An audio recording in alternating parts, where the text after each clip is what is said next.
Good morning, children. I am Kiran, PGT Commerce from KV Kanpur Kent, and today in this video we will discuss about staffing as a function of management. After studying this topic, you will able to understand the meaning of staffing, needs of staffing, and importance of staffing. Let us start with the definition of staffing. As you can see here, staffing is the process of filling and kept filled the position in an organization structure. So staffing का मतलब है किसी भी organisation के अंदर कोई भी post अगर वैकेंट होती है या कोई भी न्यू पोस्ट अगर क्रिएट होती है तो उसको फिल करना दैट मीन्स कि न्यू एम्प्लॉयज़ को रिक्रूट करना या जो एग्जिस्टिंग एम्प्लॉय है उसको प्रमोट करना. It is concern with finding the right person for the right job. अब किसी भी न्यू एम्प्लॉयज़ को रिक्रूट करना या किसी पर्सन को प्रमोट करने का ये मतलब नहीं है कि हम किसी भी पर्सन को वहाँ पर प्रमोट कर देंगे, बल्कि हम राइट पर्सन कौन होता है? राइट पर्सन जो किसी भी काम को करने के लिए कैपेबल हो, कॉम्पिटेंट हो, उसकी एजुकेशनल क्वालिफिकेशन उस क्राइटेरिया को फुलफिल कर सके. तो हम ये इंश्योर करते हैं स्टाफिंग में कि हमने राइट पर्सन को राइट जॉब प्रोवाइड करा है. दैट मीन्स जो पर्सन जिस काम को करने में कैपेबल है, कॉम्पिटेंट है, हमने उसको वही जॉब असाइन की है. So it begins with work force planning. That means जो स्टाफिंग का प्रोसेस है वो कैसे स्टार्ट होता है? सबसे पहले वर्क फोर्स प्लानिंग के साथ में. दैट मीन्स कि हम ये आइडेंटिफाई करते हैं कि हमें किस तरीके की वर्क फोर्स की रिक्वायरमेंट है, किस तरीके के लोगों की रिक्वायरमेंट है अपनी ऑर्गेनाइजेशन में, कितने लोगों की रिक्वायरमेंट है ऑर्गेनाइजेशन में, और उससे ये स्टार्ट होता है प्रोसेस स्टाफिंग का. दैट मीन्स कि सबसे पहले हम ये आइडेंटिफाई करते हैं कि हमें किस तरीके के लोगों की रिक्वायरमेंट है और कितने लोगों की रिक्वायरमेंट है. And include different other functions. और इसके अलावा अलग जो अदर फंक्शन है वो भी स्टाफिंग में इंक्लूड होते हैं, जैसे recruitment. That means creating a pool of candidate. लोगों को इनवाइट करना कि वो हमारी कंपनी में अप्लाई करे फॉर वेरियस जॉब पोजीशन. जो भी वैकेंट जॉब पोजीशन है उसके लिए हम लोगों को इनवाइट करते हैं रिक्रूटमेंट में. सिलेक्शन. दैट मीन्स जो भी हमारे पास पूल ऑफ कैंडिडेट क्रिएट हुआ है उसमें से बेस्ट को हम सेलेक्ट करते हैं as per their qualification and their attitude, their skills and their competencies. उसके बाद हम उनको ट्रेन करते हैं. ट्रेन दैट मीन्स कि उन एज पर द रिक्वायरमेंट हमें जिस तरीके के स्किल्स की रिक्वायरमेंट है हम उस तरीके के स्किल्स के लिए एम्प्लॉयज़ को ट्रेन करते हैं. Overall development and compensation also includes in staffing. So it is not a single process. Staffing comprises various processes like workforce planning, recruitment, selection, training, development, compensation, etc. Next, it is concerned with obtaining, utilizing and maintaining a satisfactory and satisfied workforce. That means जो staffing है उसका main purpose क्या है कि right person को obtain, right person को recruit करना, उनका प्रॉपरली यूटिलाइज करना. अब प्रॉपर यूटिलाइज कैसे होगा? राइट पर्सन को राइट जॉब असाइन करके जो पर्सन जिस काम को करने में एक्सपर्ट है उससे वो काम अगर हम करवाएंगे, उसी टास्क को असाइन करेंगे तो वो मोटिवेशन के साथ में उस काम को करेगा और उस काम में वेस्टेज नहीं होगी और वो काम को बहुत ही प्रोफिशिएंसी के साथ में कर पाएगा. दैट मीन्स एक राइट पर्सन को ऑब्टेन करना और उसका प्रॉपरली यूटिलाइज करना.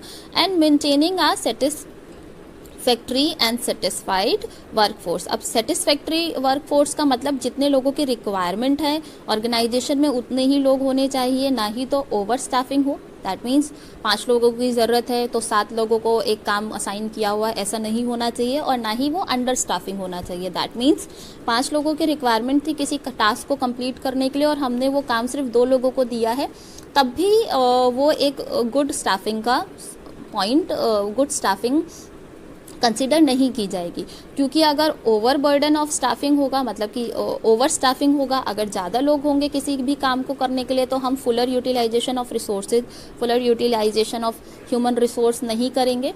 अगर वो अंडर स्टाफ है तो वहाँ पर ओवर बर्डन होगा और जो एम्प्लॉयज़ है वो डीमोटिवेट हो जाएंगे।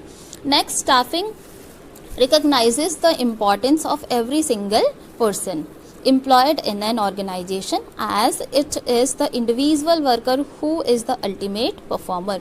जो स्टाफिंग है वो ये समझता है कि हमारी ऑर्गेनाइजेशन में हर एक सिंगल एम्प्लॉय जो है वो इम्पॉर्टेंट है, क्योंकि हमने मैनेजमेंट में भी पढ़ा था कि ये इंडिविजुअल एफर्ट जो है उसको कंबाइन करता है, और इंडिविजुअल एफर्ट को कंबाइन करने के बाद ही हम अपने ऑर्गेनाइजेशनल गोल को अचीव कर पाते हैं। तो हर एक सिंगल एम्प्लॉय जो है उसकी परफॉर्मेंस हमारी ऑर्गेनाइजेशन के लिए बहुत ज़्यादा मैटर करती है।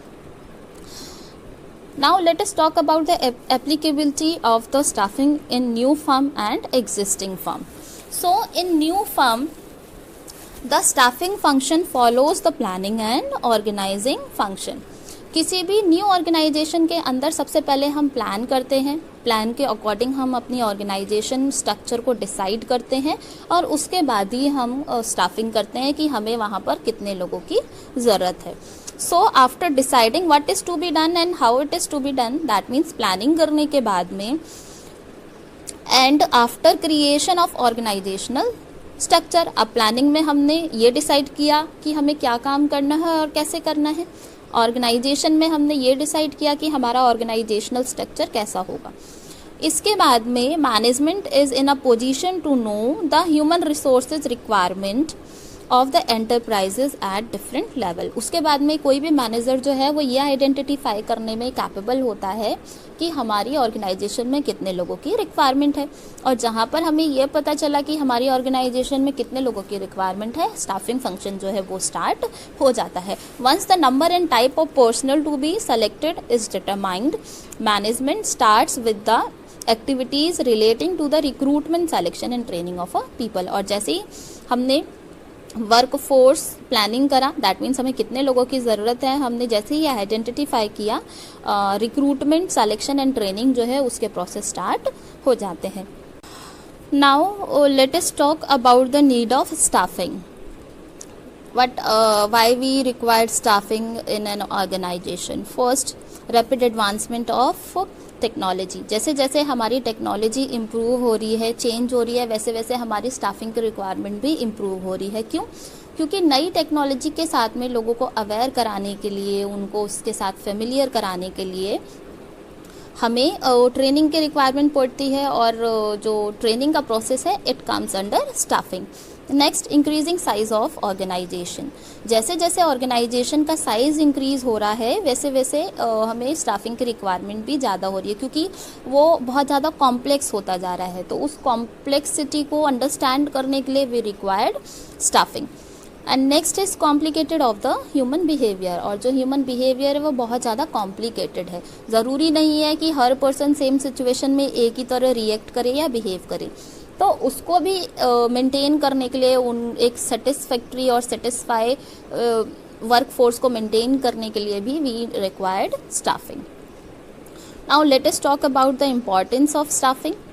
The first one is obtaining competent personnel. Competent personnel को रिक्रूट करने के लिए, उनको सेलेक्ट करने के लिए हमें स्टाफिंग की रिक्वायरमेंट पड़ती है।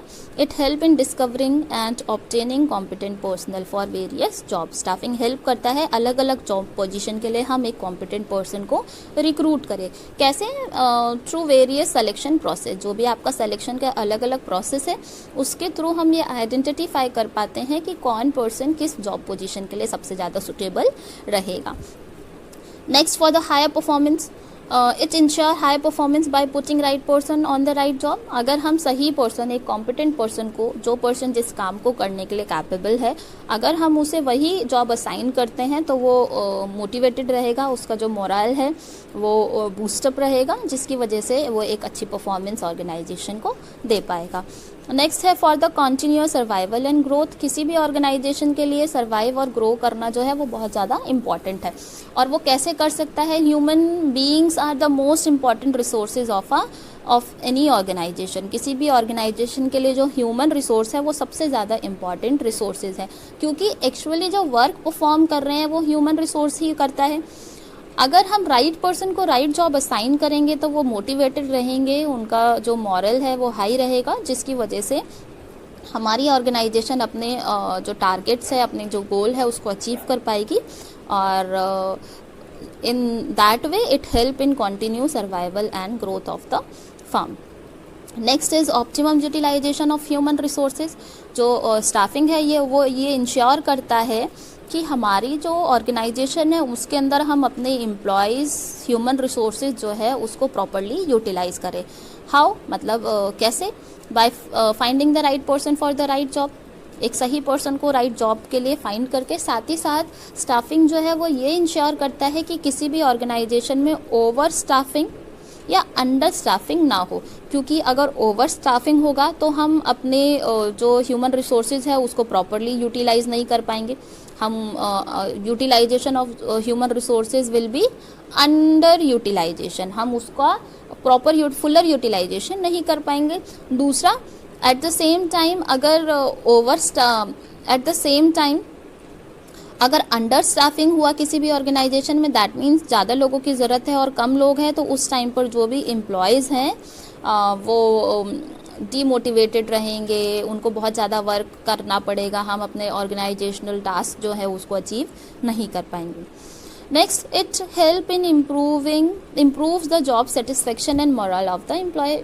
ओब्वियसली अगर मैं जो काम कर रही हूँ उसको बहुत अच्छे से कर रही हूँ, मैं अपने टारगेट्स को अचीव कर रही हूँ, तो मैं अपनी जॉब के साथ में सेटिस्फाई भी रहूँगी। अगर मैं अपनी जॉब के साथ में सेटिस्फाई हूँ, अपने टारगेट्स को अचीव कर पा रही हूँ, तो मेरा जो मोरल है वो भी बूस्टअप रहेगा।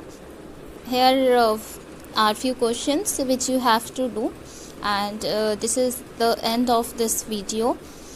At the end of this video we have learned about the meaning of staffing, which is staffing is the process of filling and keeping filled the position in an organization structure.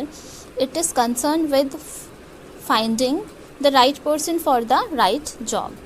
And we have also learned about the need of the staffing and importance of the staffing. Thank you so much. This is it for this video.